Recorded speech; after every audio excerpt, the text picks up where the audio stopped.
세계 군사력 최강이라고 불리는 미국에서 한국에게 무기 좀 빌려달라고 손을 벌리고 있는 상황에 대해서 아시나요? 또한 한국은 그 많은 무기를 아무렇지 않게 빌려줄 수 있는 여유를 가지고 있다는데 매년 1,000조나 되는 돈을 쏟아붓고 있는 미국이 세계에서 유일하게 한국에서 도움을 요청하고 있는 이 모든 상황들, 과연 워싱턴 DC 조지타운 외교대학원에서 무슨 일이 벌어지고 있던 걸까요? 안녕하세요. 저는 미국 워싱턴 DC에 위치한 조지타운 대학의 외교대학원에 재학 중인 제이슨 핸더슨이라고 합니다. 저는 대학원에서 국제관계학을 전공하고 있는데요. 복수 전공으로 정치학을 선택할 만큼 이쪽에 관심이 많습니다. 애초에 조지타운 대학교를 목표로 공부한 이유가 이 대학이 국제관계, 외교, 안보 연구 분야에서 세계적인 명성을 가지고 있기 때문이기도 하죠. 최근 전 세계의 동향을 보면 영 좋지 않은 분위기가 이어지고 있습니다. 전쟁이 계속 이어지면서 주변 국가들의 긴장 상황도 점점 심해지고 있고요. 그래서 저도 이쪽을 굉장히 예의주시하고 있는데요. 이런 상황에 저희 대학원에서 글로벌 군수 체계와 전략적 안보 동향이라는 주제의 특별 강의가 열리게 되었습니다. 저에게 딱 필요한 강의라고 생각이 되어서 설레는 마음으로 강의를 들으러 갔어요. 교수님께서 강의 초반에 강의의 순서와 흐름을 말씀해 주시는데 이것만 들었는데도 너무 기대가 되더라고요. 그런데 강의의 흐름을 훑는 데 있어서 빠지지 않는 이름이 있었습니다. 바로 한국이라는 나라였어요. 한국이라는 나라에 대해서 알기는 하지만 군수체계를 다루는 강의에서 한국이 언급되는 이유는 알 수 없었습니다. 하지만 강의가 마친 뒤엔 그 이유를 알 수 있을 테니 별 생각하지 않고 있었어요. 그런데 제 옆에 있던 프랑스 국적의 루이 듀퐁이라는 남학생의 반응이 어딘가 이상하더라고요. 굉장히 못마땅하다는 듯한 표정을 짓고 있었습니다. 왜 저런 반응을 할까라는 의문이 들었을 때 교수님께서 조를 짜주시더라고요.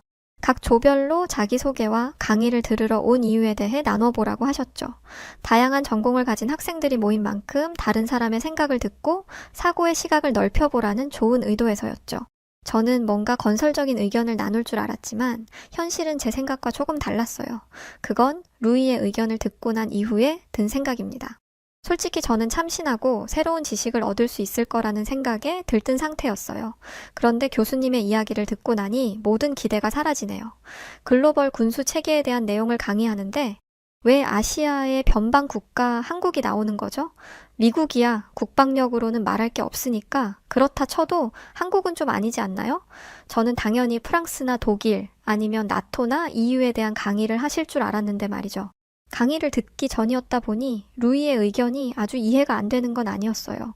특히 프랑스 같은 경우는 유럽 국가에서 가장 큰 군수산업 규모를 가지고 있는 나라이니까요. 자국의 국방력, 군수산업에 자부심이 있다면 교수님의 이번 강의가 썩 마음에 들지는 않을 것 같았습니다. 하지만 이건 강의잖아요. 자신이 모르는 지식을 배울 수도 있는 곳인데 자신이 예상하지 못한 이야기가 나왔다고 열을 내는 모습이 썩 보기 좋지는 않더라고요. 그렇게 강의가 시작되었고 교수님은 방위산업의 성장은 국가의 국방력을 높이고 국가의 경제를 활성화시키는 데 기여합니다. 또 방위산업에 투입되는 신기술들은 국가의 기술 경쟁력이 되고 이는 글로벌 시장에서 유리한 지점을 선점하게 되는 것으로 이어지죠. 이처럼 방위산업은 국가적으로 보았을 때 매우 중요한 부분이며 국방력을 측정함에 있어서 방위산업은 중요한 지표가 됩니다. 이라는 말로 강의를 시작하셨습니다. 맞는 말이지 라고 생각하며 고개를 끄덕이고 있는데 교수님이 이런 말씀을 하셨어요. 저는 이 모든 지식을 여러분에게 전달할 수 있는 가장 효과적인 수단으로 아시아의 작지만 큰 나라, 한국을 소개하려고 합니다. 순간 제 옆자리에서 마치 불이 붙은 것과 같은 열기가 느껴졌어요. 옆을 슬쩍 보니 루이는 눈을 부릅뜨고 교수님을 쳐다보고 있었습니다. 눈이 얼마나 이글이글거리는지 자칫 잘못하다가는 눈이 마주칠 것 같아서 눈을 피하고 말았어요. 정말 눈치가 보이더라고요. 루이가 교수님의 말에 딴지를 걸거나 강의 분위기를 해칠까봐 걱정되었거든요. 그런데 루이는 결국 이를 내고야 말았습니다. 루이는 손을 번쩍 들더니 교수님에게 이렇게 질문했어요. 교수님, 질문 있습니다. 대체 왜 한국이죠? 그게 무슨 말이죠, 학생? 왜 한국이 방위산업의 중요성을 가르칠 때 가장 좋은 수단이 되냐는 질문입니다. 저는 루이가 어떤 생각을 가지고 있는지 알았기 때문에 땀을 삐질삐질 흘리고 있었어요. 그런데 교수님은 아니시더라고요. 이런 질문해줘서 고마워요, 루이 학생. 아마 이 자리에 있는 학생들 중 대다수는 루이 학생과 같은 생각을 가지고 있을 겁니다. 루이 학생을 나무라는 건 아니지만 우리 서구권 사람들, 특히 저와 같은 유럽인들은 유럽 중심주의적 사고를 가지고 있어요. 그리고 아시아, 특히 동아시아 국가들의 국방력이 상대적으로 약할 것이라는 인식을 가지고 있죠.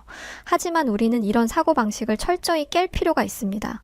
그리고 한국의 방위 산업에 대해 알고 나면 오랫동안 자리 잡혀 있던 사고방식이 깨질 거라고 장담하죠. 그런데 루이는 여전히 어딘가 불만이 있어 보였어요. 동아시아의 국방력이 약하다고 생각하단요? 아닙니다. 아시아에는 중국과 인도처럼 강한 국방력을 가지고 있는 나라가 있으니까요. 제가 말하고 싶은 건 왜 한국이냐는 겁니다. 교수님.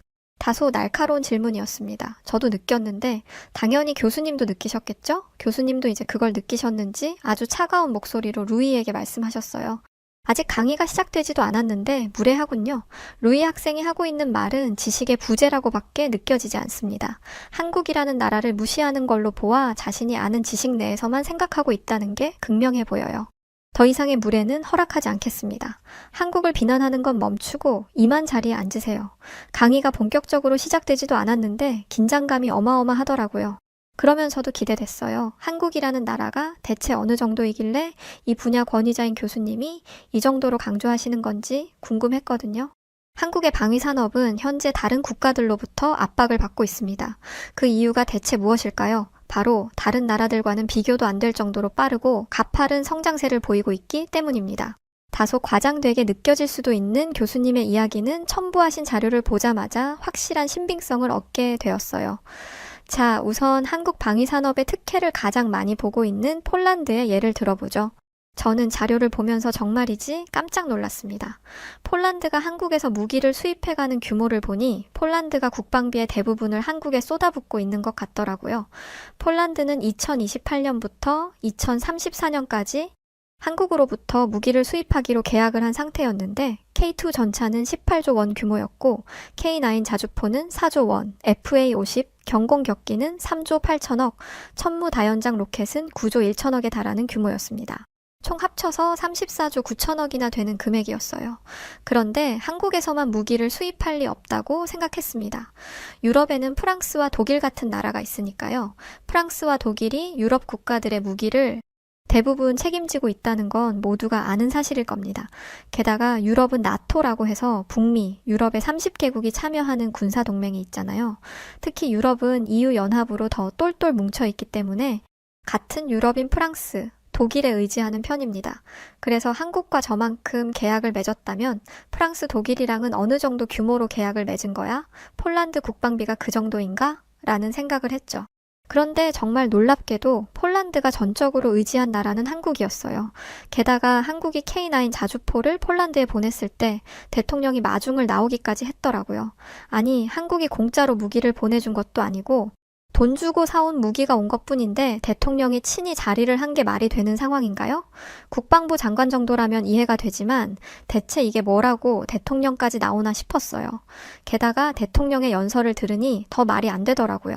한국에서 온 이 현대적이고 고성능의 무기만이 홀란드를 지켜줄 수 있습니다. 러시아 제국에게서 우리를 지킬 힘은 강력한 군사력과 무기입니다. 누가 보면 한국이 폴란드에 무기를 기부한 줄 알겠더라고요. 그런데 폴란드 대통령이 이렇게까지 한 이유에 대해 교수님의 설명을 듣고 나니 대통령이 나타난 데는 이유가 있구나 싶더라고요. 결론부터 이야기하자면 현재 전 세계가 한국에서 무기를 사기 위해 줄을 서고 있다고 합니다. 그러니까 조금이라도 한국에게 잘 보여야 좀 더 큰 규모의 거래를 할 수 있다는 거죠. 나 아니면 팔 곳 없는 나라라면 떵떵거리며 거만한 자세를 취해도 상관없겠지만 현재 미국마저도 한국에게 무기를 대여하는 판국이라고 합니다. 이번에 우크라이나에게 무기를 지원해주면서 무기고가 비었는데 이걸 채우기 위해 한국에게 도움의 손길을 내밀었다는 거죠.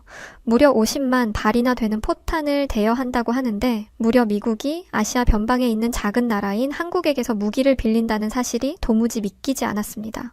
그런데 교수님은 더욱 놀라운 사실을 알려주셨어요. 미국이 50만 발을 대여한다는 것에 놀라는 것으로 끝나서는 안 됩니다. 50만 발이나 되는 무기를 아무렇지 않게 내어줄 수 있다는 게 얼마나 놀라운 일인지 다들 아시나요? 다른 나라였으면 감히 엄두도 못 낼 정도의 규모입니다. 무엇보다 한국은 현재 북한과의 긴장 상태에 놓여 있죠. 이건 즉 50만 발 없어도 북한과 교전할 수 있을 정도의 충분한 무기를 보유하고 있다는 의미입니다. 진짜 말이 안 되는 수준이었죠. 다른 나라들이 평화에 익숙해져서 무기고를 텅 비워둔 상황에서 한국은 착실히 국방력을 다지고 있었던 거예요. 제가 이렇게 놀라워하고 있는데 이번에도 루이가 태클을 걸었습니다. 미군이 한국에서 철수하면 한국은 스스로 지킬 만한 힘이 전혀 없다고 하던데 한국이 있는 거 없는 거 다 끌어다가 미국을 도와준 거 아닌가요? 미국이 50만 개를 내놓지 않으면 미군을 철수하겠다고 했을 수도 있지 않습니까? 한숨이 절로 나왔어요. 저는 강의에 집중하고 싶은데 도대체 루이 때문에 강의가 제대로 이어지지가 않더라고요. 교수님이 한국에 대한 이야기를 할 때마다 한숨을 쉬지를 않나 불편한 기색을 엄청 냈거든요. 그렇지만 루이의 말에도 어느 정도 일리가 있다고 생각했습니다. 국제 정세라는 게 아무리 평화롭게 보인다 하더라도 결국 힘에 의해 움직이는 게 사실이잖아요. 특히 미국과 같은 강대국의 보호를 받고 있다면 미국의 압박을 견디기 어려울 것 같았습니다. 무엇보다 미국이 50만 발 내놓아서 무기고가 텅 비어도 괜찮아. 어차피 우리가 너희를 지켜주잖아? 라는 식으로 나오면 한국이 뭐 어찌할 도리가 있었겠어요? 그러나 저의 이 생각은 매우 아니라고도 어찌 보면 멍청하기까지 한 생각이었습니다. 저는 생각보다 한국에 대해 잘 모르고 있더라고요. 한국에게 있어서 미국은 든든한 우방입니다. 하지만 이건 상하관계를 의미하지 않아요. 두 나라는 상호 협력하는 관계이지 지배 관계에 있지 않습니다. 미국이 한국을 지배하고 있다는 건 너무나 구시대적인 발상이에요. 한국은 결코 이전과 같지 않습니다. 그러면서 한국 이야기를 해주셨는데요. 한국은 1940년대만 해도 군사 물자를 해외 원조 수입에 의존했다고 합니다. 말이 원조 수입이지 그냥 지원받은 것이나 다름없어요. 그렇게 시간이 흘러 1970년대가 되었고 당시 한국 대통령이 북한은 화포, 탱크까지 생산하는데 한국은 소총 한 자루를 만들 능력이 없는 현실에 무기를 만들 것을 지시했다고 합니다. 영어로 한국어를 직역하면 번갯불에 콩을 굽듯이가 되더라고요. 아주 빠른 속도로 만들라고 지시했다는 그런 의미인데 어찌 보면 말도 안 되는 이 지시를 한국의 무기개발팀이 해냈다고 합니다. 교수님이 아무렇지도 않게 말씀하셔서 그냥 그런가 보다 했는데 교수님의 부연 설명을 듣다 보니까 이게 진짜 말도 안 되는 일이더라고요. 당시 한국 대통령이 무기를 만들라고 지시한 시기는 1971년 11월 10일이었습니다. 그런데 박격포와 소총 등 시제품이 완성된 시기는 12월 16일이죠. 여러분은 이게 이렇게 빨리 가능할 일이라고 생각하나요? 게다가 한국은 1945년에 일본의 지배에서 겨우 벗어난 참이었고 한국은 해외의 원조를 받으며 겨우 국방을 유지하고 있었습니다. 그런데 30여 년 만에 무기를 뚝딱하고 만들어낸 거예요. 교수님의 감정이 점점 격해지는 게 느껴질 정도로 교수님은 상기된 상태로 열띤 강연을 이어가셨습니다. 한국의 발전에 얼마나 감격하셨는지 한국의 이런 발전은 외계인의 도움이 있었다고 밖에 생각되지 않을 정도입니다. 외계인은 미국이 아니라 한국에 있을지도 모른다는 거죠. 라는 말까지 하실 정도였어요. 그런데 또 루이가 태클을 걸고 나섰습니다. 교수님, 무슨 그런 유치한 말을 하십니까? 외계인이라뇨? 그게 지금 조지타운 대학에서 하실 말씀이라고 생각하세요? 그리고 그게 뭐 그리 대단한 일이라고 그러시는 거죠? 이미 서방 국가는 미사일, 전투기는 뚝딱하고 만들 정도였습니다. 게다가 미국은 이미 핵무기를 보유하고 있었고 1945년에는 핵으로 2차 세계대전을 끝내기도 했고요. 한국이 1945년에 일본에게서 벗어났다고 하셨죠? 한국은 미국의 공격이 없었더라면 여전히 일본의 지배 아래에 있었겠네요. 일본에게 흡수됐을 수도 있고요. 한국은 미국이 아니면 살아남을 수가 없는 나라인가 보죠? 이쯤 되니까 저도 짜증이 나더라고요. 솔직히 교수님 말에는 틀린 게 하나도 없었습니다. 한국에게 별 기대 안 했던 저조차도 강의를 듣다 보니 한국의 기술력과 발전 속도에 감탄할 정도였으니까요. 그리고 한국과 미국의 관계에 대해서는 미국인인 저도 언급을 안 하는데 왜 프랑스인인 본인이 나서서 저딴 소리를 하는지 이해가 안 되더라고요. 글로벌 군수 체계에 관해 논하는 자리에서 프랑스가 언급되지 않았다고 저러는 건 그냥 심술 부리는 꼴밖에 안 되잖아요. 대체 한국에 무슨 억하심정이 있어서 그러는 건지. 아무래도 지난 파리올림픽 때 프랑스가 아닌 한국이 유독 인기를 끌고 한국 올림픽이라는 소리를 듣게 돼서 괜히 심술이 난 건지 여하튼 이건 교수님에 대한 무례이기도 하고 열성적으로 강의를 듣는 학생들의 수업도 방해하는 행동이기에 더 이상 참을 수가 없었습니다. 저는 같은 학생으로서 루이에게 나지막이 경고했어요. 루이 씨는 지금 교수님이 편파적으로 강의를 하고 있다고 생각하는 것 같네요. 맞나요? 그러자 루이는 격하게 고개를 끄덕이며 대답했습니다. 맞아요. 솔직히 당신도 그렇게 느끼지 않나요? 그리고 과장이 너무 섞여 있어요. 대체 저걸 누가 믿는다는 건지 처음으로 이 대학에 온 걸 후회하게 되네요. 저에게 루이의 모습은 마치 이렇게 느껴졌습니다. 루이 씨의 지금 모습은 공부도 잘하고 운동도 잘하고 성격도 좋은 친구를 질투하는 초등학생 정도로밖에 안 보여요. 교수님이 아무리 객관적인 증거를 들이밀어도 눈 하나 깜짝 안 하던 사람이 이런 얘기에는 반응을 하더라고요. 자신이 이 세상에서 가장 옳은 말을 하는 것처럼 굴던 사람의 얼굴이 시뻘개지더니 저를 무섭도록 노려보고 있었습니다. 그런데 무섭지도 않았어요. 키만 컸지 말라서 힘 하나 못 쓸 것처럼 보였거든요. 그에 반해 저는 덩치도 크고 누가 봐도 힘 좀 꽤나 쓰게 생겼다 싶습니다. 프랑스가 유럽에서 힘 좀 쓴다는 건 저도 알고 있습니다. 저도 아는데 교수님이 모르시겠어요. 그런데 인정할 건 인정해야죠. 폴란드가 바로 옆에 있는 프랑스산을 안 쓰고 한국 거를 쓰는 데는 이유가 있겠죠. 증거가 저렇게 명확하잖아요. 배울 게 있으면 배울 생각을 해야지 이렇게 깎아내리기만 한다고 해서 되겠습니까? 제가 이렇게 말하자 옆에 있는 학생도 기다렸다는 듯이 하고 싶었던 말을 꺼내더라고요. 동의합니다. 최근 뉴스에서 프랑스 대통령이 대놓고 한국을 저격하는 발언을 했다는 걸 들었어요. 한국 무기를 구매한 폴란드를 배신자처럼 생각하는 것 같더라고요.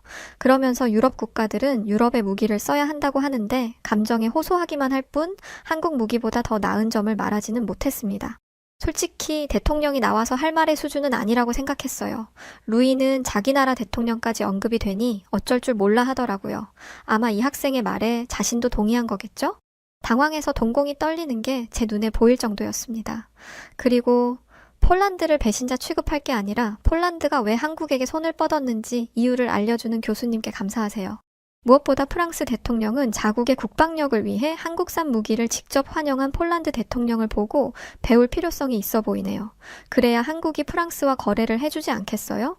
루이는 이봐요. 지금 우리 프랑스가 한국에 도움을 청할 날이 올 거라는 거예요. 지금? 말이 되는 소리를 해야지 라고 소리를 치면서 혹시 자기 편을 들어주는 사람이 없는지 주변을 둘러보았습니다. 하지만 강의실의 분위기는 이미 싸늘해진 지 오래였고 루이는 강의실 구석에 있던 독일인 학생에게 도움을 청하듯이 말을 걸었어요. 당신 독일에서 왔죠? 당신의 생각은 어때요? 독일도 프랑스와 마찬가지로 유럽의 방위산업의 1인자잖아요. 그쪽도 한국이 영 못마땅하죠? 이젠 아예 한국이 못마땅하다는 걸 대놓고 말하더라고요. 저는 그 독일 학생도 루이와 같은 반응이면 어떡하나 싶었어요. 솔직히 무기에 있어서는 독일이 미국보다 낫다고 주장하는 학자들도 있잖아요. 이런 독일이 한국에게 밀렸다는 이야기를 들으면 자존심이 많이 상할 거라고 생각했습니다. 그런데 다행히 그 학생은 생각이 제대로 박힌 학생이더라고요. 아니요. 저는 루이 학생의 생각과 다릅니다. 저는 유럽의 모든 국가가 한국의 기술력을 보고 배워야 한다고 봅니다. 저는 독일, 프랑스와 한국의 기술 격차를 이미 느끼고 있었어요. 그리고 이건 이쪽 분야에 관심이 있거나 발을 담근 사람이라면 아주 오래전부터 알고 있었을 거예요. 특히 독일은 전차 부분에서 한국과의 경쟁에서 밀린 지 오래입니다. 이건 솔직히 놀라웠어요. 독일의 전차는 그 어떤 나라도 이길 수 없다고 생각했었는데 그 전차가 밀렸다니 이건 루이도 모르는 내용이었더라고요. 한국에서 생산한 전차인 K2를 폴란드에 수출하기 전에 노르웨이에서 설상기동 테스트를 했습니다. 그런데 눈이 쌓인 곳에서, 눈이 언 곳에서 진행한 모든 테스트를 K2는 가볍게 통과했어요. 이때는 와, 한국 장난 아닌데 싶더라고요. 루이의 표정을 보니 가관이더라고요. 왜냐하면 프랑스가 유럽에서 무기 꽤나 만든다 해도 독일의 전차 기술력은 못 따라가거든요. 자기들도 따라잡지 못한 독일의 전차를 한국이 가볍게 제쳤다는 얘기를 들었으니 얼마나 충격이 컸겠어요. 독일이 한국 무기의 성능에 무릎을 꿇은 건 여기서 끝이 아니었습니다. 인도네시아에서 한국과 독일이 잠수함을 가지고 경쟁을 한 적이 있어요. 당시 독일은 방산업계 최강자였고 한국은 서서히 떠오르는 라이징 스타 같은 거였죠. 그런데 독일이 아주 보기 좋게 경쟁에서 졌습니다. 1,400톤급 잠수함 3척이 한국에서 인도네시아로 넘어갔어요. 그러니까 알만한 사람들은 한국의 저력을 이미 다 알고 있었더라고요. 그러니까 똑똑하고 이쪽 분야의 시야가 넓은 사람들은 한국이 경계해야 할 국가라는 걸 알고 있었던 것이었어요. 교수님은 여기에 이어 한 말씀을 덧붙이셨습니다. 본인 나라의 방위산업이 그렇게나 자랑스럽다면 그만한 지식을 가지고 있어야 하는데 지금 보니 루이 학생은 자존심만 있지 지식은 없는 것 같네요. 그런 식이라면 프랑스는 더 이상 발전이 없을 겁니다. 한국의 기술은 연구를 거듭하면서 자유진영의 국가와 공산권 국가의 기술을 통합하여 만들어졌습니다. 이걸 두고 리엔지니어링이라고 하죠. 이건 또 무슨 말인지, 도대체 강의 한 번에 몇 번을 놀라는 건지 세어볼 걸 아쉽더라고요. 그러니까 교수님의 말은 한국은 러시아의 기술과 미국의 기술 중 가장 좋은 것만 뽑아서 기술을 통합한 상태였어요. 루이도 이제는 더 이상 할 말이 없나 보더라고요. 아마 독일 학생마저 자신에게 등을 돌린 이 상황을 받아들이지 못한 것 같았습니다. 프랑스는 한국의 비빌 수준이 못 된다는 걸 깨달았으니 그 충격이 어마어마했겠죠? 그런데 아무리 생각해도 어이가 없더라고요. 대통령이 나서서 한국산 무기를 산 것을 꼬집는다? 무슨 어린애들 장난도 아니고 우리는 같은 팀이니까 서로 돕고 사는 게 당연해 라는 거잖아요. 마치 친한 친구가 다른 아이랑 친해지면 질투하는 것처럼요. 그런데 이건 국가와 국가 간의 일입니다. 아무리 나토 연합으로 이어져 있더라도 상대 국가를 침공할지도 모르는 일이잖아요. 지금 국제 정세가 얼마나 혼란한데 군사연합은 군사연합이고 일단 내 나라부터 안전하게 지키는 게 중요하죠. 이런 상황에서 왜 우리 편 안 들어줘? 라는 식으로 말하다니 한국은 불쾌하지도 않을 것 같았습니다. 너무 유치해서 한 귀로 듣고 한 귀로 흘렸을 것 같아요. 게임이 돼야 한국도 긴장을 할 텐데 독일도 백기를 흔든 한국을 프랑스가 어떻게 이길 수 있겠어요. 한국산 무기를 구하지 못해서 땅을 치고 후회할 프랑스의 미래가 보이는 것 같더라고요. 루이 학생, 할 말 다 했나요? 루이는 더 이상 교수님의 말에 반박하지 못했습니다. 아닙니다. 라고 말하면서 자리에 앉더라고요. 저는 프랑스라는 나라에 별 감정이 없었습니다. 그런데 이 일을 계기로 프랑스를 다시 생각하게 되었어요. 루이가 특별히 이상한 애라고 생각하고 있었는데 대통령마저 그랬다는 걸 들으니 프랑스인들의 대다수가 이런 생각을 하고 있을 것 같더라고요. 반면에 한국이라는 나라에게는 엄청난 호감이 생겼어요. 자력으로 그 정도의 기술을 구축한 것도 대단하고 주변 국가들의 엄청난 견제를 받다 보면 기술 개발에 제약이 분명히 있었을 텐데 그걸 이겨낸 거잖아요. 대학원에서 국제관계학을 연구하면서 국가 간에 보이지 않는 싸움을 많이 예측해 보았기 때문에 한국이 어떠한 방해를 받았는지 어림잡아 짐작해 볼 수 있었습니다. 이 생각이 꼬리에 꼬리를 물고 이어지니 저희 미국도 긴장해야겠더라고요. 강의 이후 저희 학생들 사이에서 한국의 방위산업은 뜨거운 화두가 되었어요. 각자 시키지도 않은 연구를 해오더라고요. 한국은 육지 무기에서만 강한 줄 알았는데 해군력도 장난이 아니었습니다. 한국의 독자적인 기술력으로 3,000톤의 잠수함을 만들었다는 거였어요. 루이 같은 사람이라면 그게 뭐 그리 대단한 거라고 얘기할 수도 있죠. 그런데 3,000톤의 잠수함을 만드는 건 어지간한 기술력으로는 힘든 일입니다. 게다가 교수님의 강의에서 배웠다시피 한국은 다른 서방 국가에 비해 무기를 연구한 역사가 길지 않아요. 그런데 국산화 76%의 무기를 만들어냈다? 한국에 외계인이 왔다 갔을 수도 있다라는 교수님의 말이 어떤 의미인지 좀 이해가 되더라고요. 필리핀, 사우디아라비아, 캐나다 등 모든 나라들이 한국산 무기를 사가려고 발을 동동 굴리고 있다는데 이젠 무기하면 한국이 되겠어. 모두가 입을 모아 이렇게 이야기를 했죠. 국제관계학을 연구하고 있는 저는 이번에 있었던 일을 이렇게 정리하고 싶습니다. 한국의 군사력 증강은 사이버 안보, 우주 방위, AI를 활용한 미래 전장 대비와 같은 새로운 안보 패러다임을 만들고 있습니다. 그리고 이것은 미국의 든든한 동맹국으로서의 한국의 역할을 기대해 볼 수 있죠. 그리고 미국의 든든한 파트너가 된 한국은 미국과 함께 세계 안보 질서에 커다란 영향을 줄 것이라고 믿어 의심치 않아요. 이걸 주변 사람들에게 하도 얘기하고 다녔더니 다들 저더러 과장 좀 그만하라고 하더라고요. 정말 답답합니다. 이걸 과장이라고 생각한다는 게요. 그리고 한국 분들마저도 제 이야기를 과장이라고 생각하실까봐 염려가 됩니다. 한국의 수준은 과하게 칭찬해도 부족할 정도고 자부심을 가질만 합니다. 아니, 자부심을 가져야 합니다. 저는 이와 관련된 내용으로 논문을 쓸 예정인데요. 학자의 입장으로 보니 한국에 대한 이야기는 정말 쓸 게 많더라고요. 앞으로 논문을 쓰느라 바빠질 텐데 나중에 기회가 된다면 또 다른 이야기로 찾아뵙도록 하겠습니다. 제 긴 사연을 들어주셔서 정말 감사합니다. 안녕히 계세요. 자, 오늘 사연 어떻게 들으셨나요? 저는 사실 국방이나 방위산업 이런 쪽은 잘 모르거든요. 그런데 이렇게 사연을 보고 나니까 우리 대한민국의 방위산업의 규모가 얼마나 대단한지 느낄 수 있었네요. 요즘 일본에 태풍 이슈가 많은데 아무쪼록 무사하셨으면 좋겠고 오늘 사연이 좋으셨다면 구독과 좋아요 부탁드립니다. 영상 끝까지 시청해주신 모든 분들 너무 고맙고 감사합니다. 그리고 늘 사랑합니다.